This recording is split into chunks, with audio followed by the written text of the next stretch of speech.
All right? So let's give them that respect and attention because you never know where your future may take you. All right, hey, I'm going to ask for maturity. These people know this is everything. Okay? All right.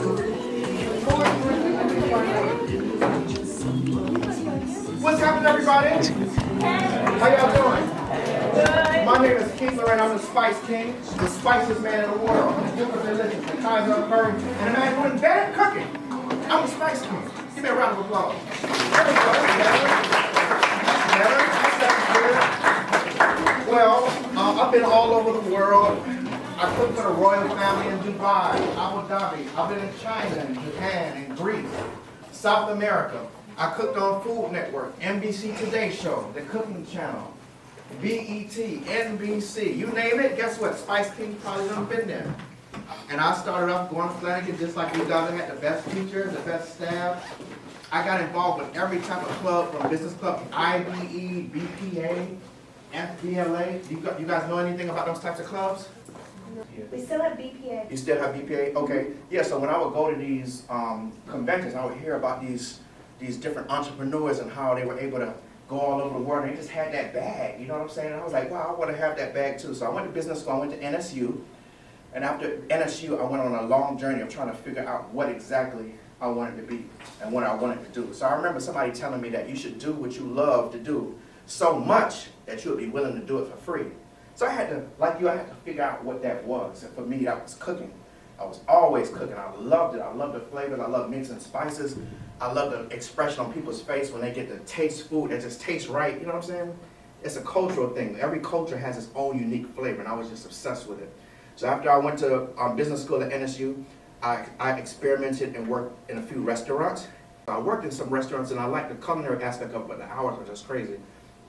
So then I went into doing multi-level marketing business. How many of you guys know what multi-level marketing business is? What is it? Marketing, like in general, just marketing. Marketing, yes, what else? That's what I was going to say. Multi-level marketing. Let me give you an example of a multi-level marketing. So there was this company, there was a product called Mona V. Mona V was a juice product, and their business structure was that it was promoted on a word-of-mouth basis. So you would use the product and you would tell your friends about it, and you would sign them up on what they call an auto ship program. So that means like every 30 days, you're going to get an automatic shipment of whatever that product. And you can make money by putting other people into your downline, and you make a residual from everybody's effort. That's what a multi-level and marketing, just like you guys said. So I experimented with that, and it taught me how to go on stage and how to be animated and how to get people excited. So it was a good thing. And then I went into teaching, like Miss Kramer, because my mom also works here at Flannagan, Miss Dixon, up at the front. And the teaching wasn't for me. And I said, you know what, I really want to make money. And it took me on a journey. I was like, you know, maybe if I make a lot more money, I'd be happy. So then I took a job in Abu Dhabi. How many of you guys know where Abu Dhabi is? In the UAE. In the UAE. The UAE is the richest place in the world. Dubai is there, the sheikhs are there. Young kids, 18, driving around Rolls Royces and Phantoms and Range Rovers, and everybody has their big bags. It's a really great experience. The tallest, most lavish buildings. It really opened up my mind to a whole new lifestyle and a whole new way of living. And I was like, wow, these people actually live like this. This is amazing. And as I found that these cultures around the world really accepted, I'm African American, they really accepted African American culture and people. They loved what we were doing here in America. So when I would go to the malls, they would rush, oh my God, Ice Cube, 50 Cent, 50 Cent. And they would say really wild, outlandish things, but they didn't know any better. They would say, my nigga, can you teach us the nigga style? Teach us how to walk. I was like, please don't call me that, first of all. And that's not the right terminology for it. So, it's like a cultural exchange, but that's what they put in their music. So it is what it is, what can you do? Well, anyway, I went to United Arab Emirates, and I found that when I would cook for people, the people would just light up, and I ended up cooking for the sheikhs. That's why I say you should do what you love to do. I was cooking anyway, and I was making liquor in my house because it was hard to get alcohol over in the Middle East. So I was making up apartments, so people would come to my apartment, and we would have parties, have dinner parties, and I ended up meeting the royal family. And when they tasted my food, they was like, oh my God, you are the king of spice. That's where I got the name from. You got to try, you got to sell these spices to us. So another lesson I want to teach you guys, when you love to do something, you do it so much that practice becomes natural, and people always want to pay for the best. So you guys become the best at what you do, and people will be willing to pay for it no matter what it costs. People always want the best. So then I went over to China, I went to Japan. It was the same thing. I would cook for people, and they're like, "Oh my God, the flavors are amazing." And I was like, "Okay, I'm gonna do something with spices." When I was working in the Middle East, my job was miserable. It was not in my passion, and although I made a lot more money every day, I would wake up and curse. Man, I don't want to do this. I don't want to wake up early like this doing this. So I got the idea to do what I love. So I came back to America. I quit that job. I said, when I come back to America, I'm never working for nobody else again. So I came back to America. I hired a videographer, and I was like, look, we're gonna make some YouTube videos, and I'm gonna sell some spices, and I'm gonna get on Food Network. I'm gonna get on TV. That was my big dream. It's kind of similar to the people when they have their dreams and they want to go to Hollywood and become these famous actors and stuff. That's what I did, but on YouTube. This was around 2011, 2012. So when I put up my first video, I made my first spice sale, and at that time, I didn't even have a website. I was putting the spices in Ziploc bags, but I was marketing it myself as if I was already established. And that's another secret. You always want to present yourself as the best version of yourself, even though you may not have everything together. Words are spells. So when you speak things, you're casting things into existence. You know what I'm saying? You're creating. Like in the Bible, it says that God said, let there be man. So when we say things, it creates things. So I always say, I'm the spiciest man in the world. I'm the Duke of this. I'm the Kaiser Curry, the man who invented cooking the world's most successful spice company. I would say the things, and it's starting to become a reality. So fast forward from starting my first YouTube video, you never know who's watching. And that's the importance of marketing. Always put your best foot forward. When I put my barbecue video up, guess who called me? NBC Today Show. I got to go on Today Show cooking with Al Roby. Man, I don't know who these people are, but you turn on the Today Show, all those people up there, yeah, I was cooking with them. And then from there, I said, you know what, I want to work at Food Network, because my idea was to be on television. So while I was making my cooking videos, I enrolled in culinary school. I entered every single competition. I did my best to place either first or second place in every single competition. And I ended up getting my internship at Food Network Studios, which at the time, I was the first black intern that had it 15 years. I'm gonna tell you all a little secret on how I was able to get that internship, so that when you guys are ready for your internship, you do it. So my aunt always would tell me, never start at the bottom and try to work your way up. You start at the top and try to work your way down. So what I did is I went online. I said, who is the president? I'm gonna go to the highest. Who is the president of Food Network? I found his name. I'm not gonna say his name. I found his name at the time. So I was big and bold. I called the 1-800 number. I got into Food Network. Excuse me, sir. May I please speak to? And they're like, no, we don't put people directly into him. Oh, but I need to talk to him. I'm Keith Lorren. I need to speak to him. And I called maybe 15, 20 times. On that 20th time, they put me through. And I was straight up. I said, Mr., I'm a college student. It's my dream to work at Food Network. I want to learn the behind the scenes. I want to see the inner workings of the television, how it works, how it's done. And would you please give me an internship? You know what he said? He's like, I like your attitude. You were direct, you were to the point. I'm going to give it to you. Start at the top. Work your way down. If you're going through all the secretaries and stopping there, it's going to be interference. If you have a goal, whether it's from here to the moon, you start and go for that goal, because chances are you may get lucky, right? I learned that lesson of persistence by the next story I'm going to tell you. So also when I was in high school, I entered a program called NAACP Act-so. Act-so is a program for young people just like you guys, and they give scholarships, like big money scholarships. And it's for people of all cultures, but they have it in art, in dance, in music, in science, in entrepreneurship. In every category you think of, they have these categories. And when you go, they coach you, they help you create a presentation, and you go and compete on a national level. So when you do that, they give you scholarships. Well, I entered one year and I played. Of course I won, because I always win. I'm a winner. Are you guys winners? Yeah. That's what no, here. Y'all winners? Yeah. Number one, right? Yeah. All right. It's not arrogance when I talk like this. I'm actually speaking stuff into existence. I want y'all to get in the habit of speaking the best over yourself, because those things become reality, right? Y'all see it? All right. So I met this man named Mr. Roosevelt there. He had about 150 KFCs. At the time, I didn't know I know I wanted to work in food, but I didn't know how yet. So I went up to him, Mr. Roosevelt, can I please have your business card? I really love to work in food, but I don't know how yet. All right, son, here, take my card, give me a call. I'll talk to you in a few weeks. Gave a card. I was so excited. I'm going to talk to Mr. Roosevelt. Maybe he could give me a job or show me the game on how I could work in the restaurant industry. I called this dude. He ain't called me back. I called him a second time. He ain't called me back. I called him a third time. He ain't called me back. I was like, man, this dude is full of crap. He said he was going to call me back, and he never did. I saw the dude 2 years later, and I saw him, and I was still bitter. You know, I was in my feelings. I was feeling some type of way. I saw him, I was like, trying to go away. He's like, Keith, come back. Come here, young man. I was like, yes, Mr. Roosevelt. He's like, I want you to know that I got all three of your calls. You know why I didn't call you back? Who can guess why he didn't call me back? He was waiting for the fourth. Huh? He was waiting for the fourth call. Close. He said that I wasn't persistent enough. He said if I had been so persistent that I was banging at his door, I got on his nerves so much, then he would have picked up, because he would have had no choice but to appease me, right? So that's the level of persistence that you gotta have in your business and in your life.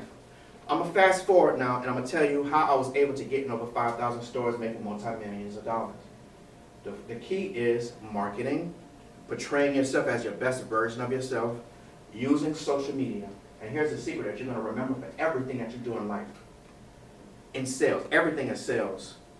Everything is sales. You're gonna present a problem, and you're gonna offer a solution. And guess what? Your solution has to be the best solution, the most creative solution. And through the law of numbers, the law of averages, somebody's gonna buy it. So all you gotta do is put it out there. So I use social media to market myself, promote my spices. I talk about why my products were the best, because they're made with aromatic essential oils and trace minerals. When I was over it, and this is why I want you guys to experiment and go and try new things. If I hadn't gone to the Middle East and taken that job that I hated, I would have never learned about mixing essential oils and making perfumes, because I learned that when I was over there. So I took that technology of making perfumes, and I now infuse my spices with essential oils and trace minerals. So this is my seafood spice. You can pass these around. You can open them up and try and smell them. Sprinkle a little in your hand and taste it if you like. These are all magnificent spices. They're all made like perfumes. They have top notes, middle notes, ending notes, just like fine perfumes. They're amazing.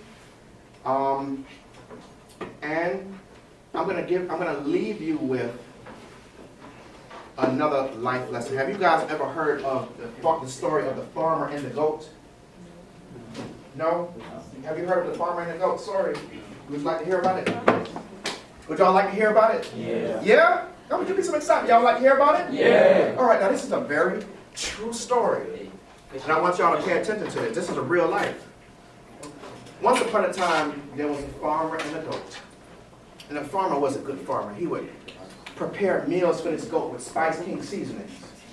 He would sprinkle the Spice King collard green seasoning on his grass and on his greens, and he would, fatten him up, make him feel good. He would take him out for walks. He would take him to the beach. The goat would swim around. This is a true story. And one day, the farmer thought to himself, you know what, I'm tired of feeding this goat. It's taking up too much space. I'm going to get rid of it. But he didn't have the heart to kill the goat outright. But what he did was, he took the goat and threw him at the bottom of a well. And every day, he would go out there and throw a little dirt on him. Every day, he would go out and throw dirt on the goat. And the goat was in his feelings. He was feeling some type of way. He was like, man, I thought I loved this farmer. He was so good to me. He treated me so good.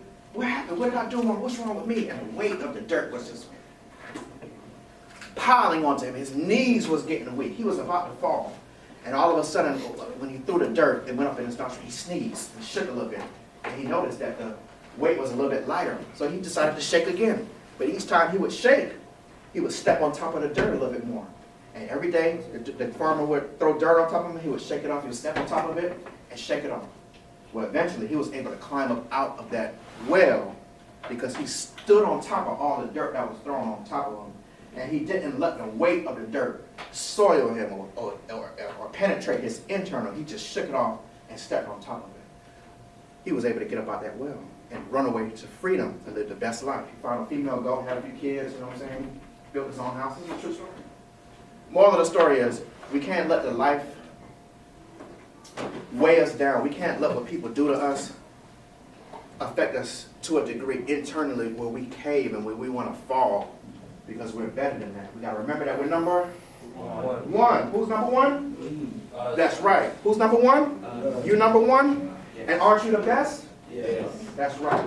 And that's the lesson. That's the message I want to leave you guys with. You guys are great. You have a bright future. You can be anything you want to be. You can do anything. It's really true. Set your goals high. You may get lucky. Right? Thank you all so much for having the Spice King. I love you. Any questions? Yeah. Yeah. This curry is amazing. And you know what? Besides smelling it, I know, I make my own you can curry. Yeah, besides smelling it, you can actually taste them.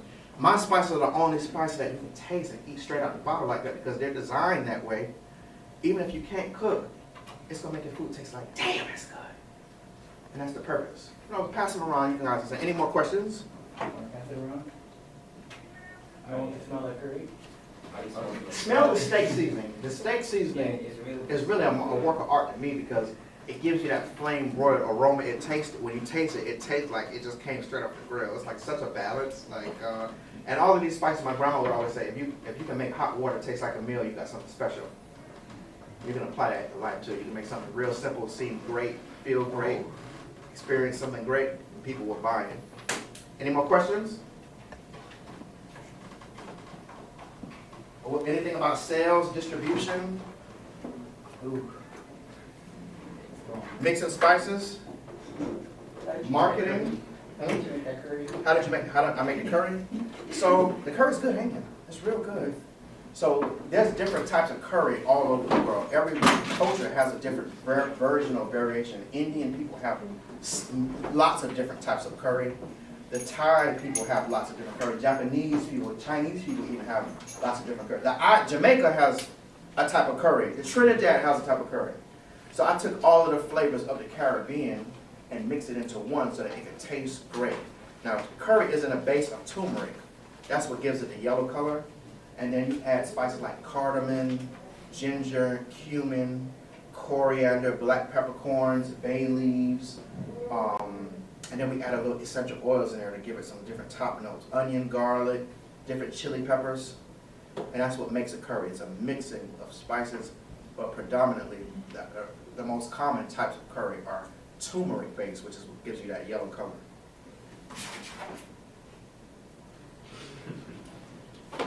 Questions? Does your work become more interesting the longer you do it? Didn't you say that loud? Does your work become more interesting the longer you do it? Does your work become more interesting the longer you do it? That was an excellent question. We always have to find ways to become excited each day about what we do. Because otherwise we'll get bored and we lose interest. Money is not my driving force. I'll talk about it because a lot of young people like to hear about the bling stuff. And it's fun to go on long cruises and trips all over the world, but you need money to do that. But my goal, what drives me is being the best version of myself. Every day I challenge myself. I like creating new things. I like to be excited about each day. So I'm gonna play this new Scotch Bonnet song just to give you an example of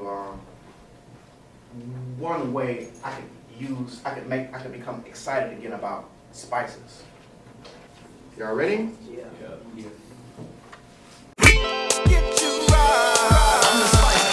I'm the Spice King. Spice King, and I get you right. Spice King, and I get you right. Whether morning, noon, or night. Whether morning, noon, or night. All night. Spice King, and I get you right. Spice King, and I get you right. Whether morning, noon, or night. All night. Whether morning, noon, or night. Come on.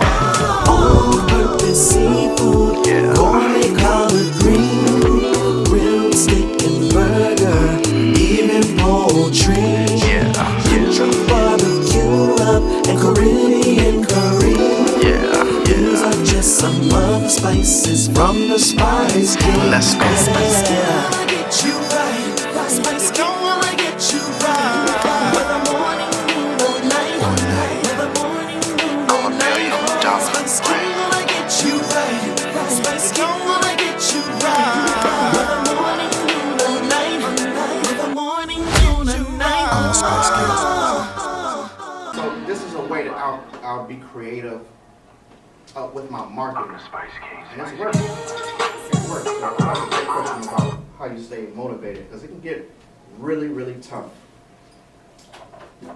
The marketing side is the fun side, but it's a whole nother side with paperwork and billing and paying people and people trying to rob you, overcharging you. It's a lot of stressful stuff.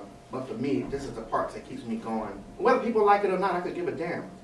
You know, but for me, it makes me happy and fun. And it works. People like it. So, but I don't do it for other people. I do it because it makes me have something that's exciting to do. Any more questions? Yeah. What is the biggest problem that you have faced during The biggest problem that I've had to face in my career is twofold. Do I have to leave now?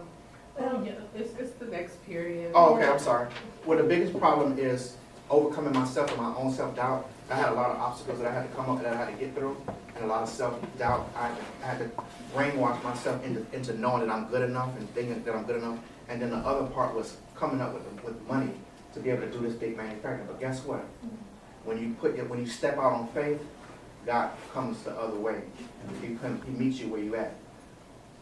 I do my best and I let God do the rest. That's been my story. So even though I may not have had the money to do what I'm doing, it always worked out so that it would work out. You know what I'm saying? I don't know if I'm making any sense. All you got to do is just go forward with it in the universe, and God will make it so that it will work. But you can't just stop because you ain't got no money. You can't just stop because you don't know nobody. You got to do it anyway, and then the blessings come after that. All right? Bless up. Yes, it is.